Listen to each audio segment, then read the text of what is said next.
اللہ تبارک و تعالیٰ نے ہمیں اس دنیا میں بھیجنے کا مقصد بیان فرمایا۔ قرآن حکیم کہتا ہے وَمَا خَلَقْتُ الْجِنَّ وَالْإِنسَ إِلَّا لِيَعْبُدُونَ کہ میں نے انسان اور جنات کو صرف اپنی عبادت کے لیے پیدا کیا۔ تو حضرات محترم دنیا میں آئے ہیں، اللہ کی عبادت کرنے آئے ہیں، اللہ تبارک و تعالیٰ کے احکام کے مطابق زندگی گزارنے آئے ہیں۔ اور اللہ تبارک و تعالیٰ نے کہا اے میرے بندو،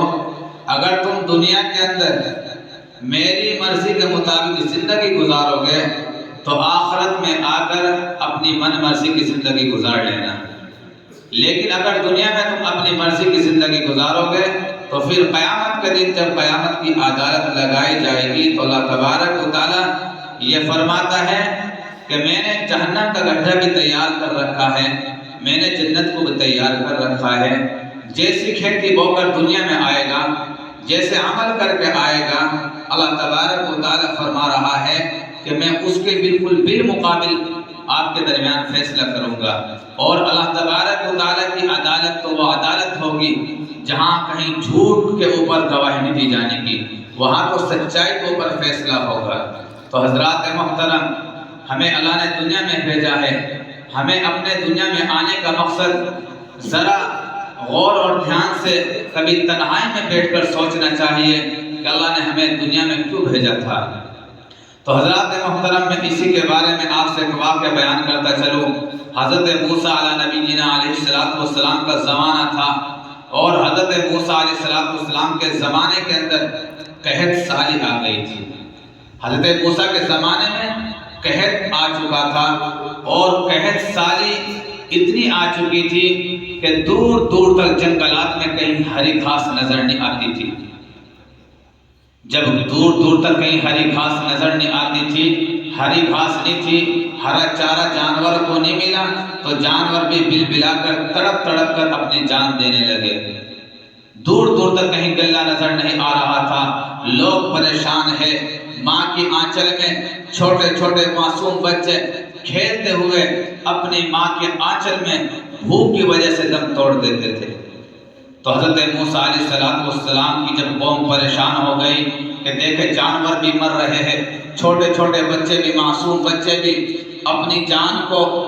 اللہ کے راستے میں قربان کر رہے ہیں، اور دور تک کہیں ہری گھاس نظر نہیں آ رہی،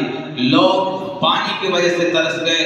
لوگ کھانے کی وجہ سے ترس گئے۔ تو حضرات محترم، حضرت موسیٰ علیہ السلام نے اپنی تمام قوم کو اکٹھا کیا، اور حضرت موسیٰ علیہ السلام نے کہا اے میری قوم کے لوگوں، آئیے چلیے کوہ طور پر جاتے ہیں اور وہاں جا کر استسقاء کی نماز ادا کرتے ہیں۔ تو حضرت موسیٰ علیہ السلام اپنی قوم کو لے کر کوہ طور پر گئے، اور حضرت موسیٰ علیہ السلام نے وہاں جا کر نماز پڑھائی۔ اس کے بعد حضرت موسیٰ علیہ السلام نے اللہ سے دعا کی، اے رب تو جانتا ہے ہمارے علاقے کے اندر قحط سالی کا زمانہ آ گیا، دور دور تک کہیں پانی نظر نہیں آتا، دور دور تک کہیں جنگلات میں ہری گھاس نظر نہیں آتی، وہ بن بولے، وہ جانور جو بول نہیں سکتے ہیں وہ بھوک کے مارے بلک بلک کر دم توڑ رہے ہیں، معصوم چھوٹے چھوٹے بچے اپنی ماں کے آنچل میں دم توڑ گئے۔ تو حضرات محترم، حضرت موسیٰ علیہ السلام کوہ طور پر دعا کرا رہے تھے تو کیا دیکھتے ہیں، بارش کی دعا ہو رہی تھی، بارش تو نہیں ہوئی، لیکن اللہ تبارک و تعالیٰ نے دھوپ اور تیز کر دی۔ بارش تو نہیں ہوئی، دھوپ تیز کر دی۔ اس کے بعد حضرت موسیٰ علیہ السلام اپنے رب سے کہنے لگے، اے رب ہم نے تو بارش کی دعا مانگی ہے، اور یہاں پر ہم دیکھ رہے ہیں کہ دھوپ تیز ہو۔ تو اللہ تبارک و تعالیٰ کہنے لگے، اے میرے کلیم، تو جن بندوں کو میرے پاس لے کر آیا ہے، تو جن بندوں کو میرے پاس لے کر میرے دربار میں آیا ہے، ان میں ایک ایسا بھی بندہ ہے کہ جس کی 40 سال عمر ہو گئی، اس نے کبھی میرے سامنے سجدہ نہ کیا۔ یہ جو بارش نہیں ہو رہی بھی، یہ جو بچے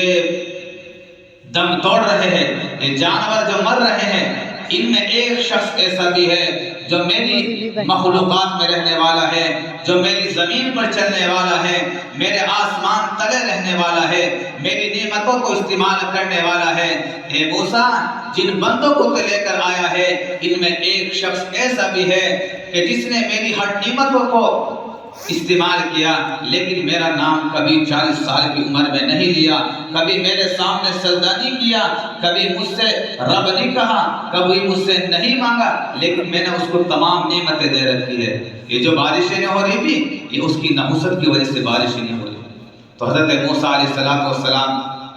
کھڑے ہو گئے اور کہنے لگے کہ کون ہے وہ ایسا بدبخت اللہ کا بندہ کہ جس نے 40 سال عمر گزر گئی، کبھی اپنے رب کو سجدہ نہ کیا۔ کھڑے ہو جاؤ۔ اب وہ جو مجلس میں گناہگار تھا، وہ اپنے منہ کو چھپا ہوئے بیٹھا ہوا ہے۔ اب جب کسی کے اندر کوئی بات چلتی ہے، کوئی گناہگار ہوتا ہے، کوئی چور ہوتا ہے، اگر کہیں 2-4 آدمی بیٹھ کر باتیں چلتی ہے تو جس کے بارے میں باتیں ہوتی ہے وہ انسان خود سمجھ لیتا ہے۔ اب جب ان کے اندر وہ بندہ بھی بیٹھا ہوا تھا، وہ سوچنے لگا کہ مجھے ہو گئے 40 سال ہو گئے، مجھے کبھی اپنے رب کے سامنے سجدہ نہ کیا۔ تو وہ شخص اپنے چہرے کو چھپا کر بیٹھ گیا، اور حضرت موسیٰ علیہ السلام بار بار کہہ رہے ہیں کہ کون ہے وہ شخص کہ جس نے اپنے رب کو کبھی 40 سال ہو گئے سجدہ نہیں کیا، کبھی اپنے رب کے سامنے دعا نہیں مانگی۔ تو حضرات محترم، یہ دیکھو کہ ایک انسان کی وجہ سے، ایک انسان کی نحوست کی وجہ سے کہ جس نے 40 سال کی عمر گزر گئی، کبھی اپنے رب کو رب نہیں کہا، کبھی اپنے رب کے سامنے سجدہ نہیں کیا، اس کی نحوست کی وجہ سے اللہ کی باران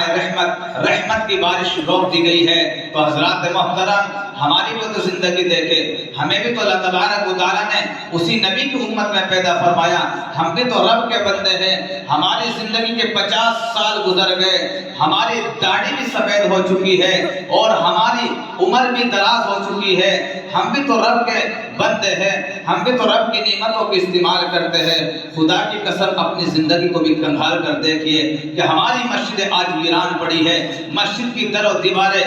ہمیں بد دعائیں دیتی ہے۔ وہ مسجدیں جہاں تہجد میں اٹھ کر وہ اللہ کے ولی رات میں اللہ کی لیے عبادتیں کرتے تھے، رات میں اٹھ کر ذکر اللہ کرتے تھے، ذکر اللہ کی صدا سے تمام مسجدیں بلند ہوتی تھی۔ حضرات محترم، ہماری بھی تو 40-50 سال کی عمر گزر گئی، ہم بھی تو اپنی نمازوں کو دیکھو کہ جس رب کی نعمتوں کو ہم استعمال کر رہے ہیں، کہیں خدا کی قسم ایسا نہ ہو جائے کہ ہماری نحوست کی وجہ سے ہمارے اوپر اللہ کا عذاب نازل ہو جائے۔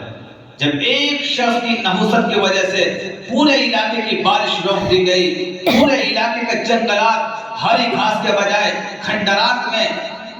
مشتمل ہو گیا۔ تو حضرات محترم، ہمیں بھی اپنی زندگی میں سوچنے چاہیے کہ جس رب نے ہمیں اپنی عبادت کے لیے پیدا کیا ہے، آج ہم اس رب کے سامنے جھکنے کے لیے تیار نہیں ہیں۔ تو حضرات محترم، حضرت موسیٰ علیہ السلام کہہ رہے ہیں، وہ جو 40 سال ہو گئے جس نے اللہ کے سامنے سجدہ نہیں کیا، وہ اپنے منہ کو چھپانے لگا اور کہنے لگا، اے رب، تو جانتا ہے میں جانتا ہوں، میں 40 سال ہو گئے مجھے تیرے سامنے سجدہ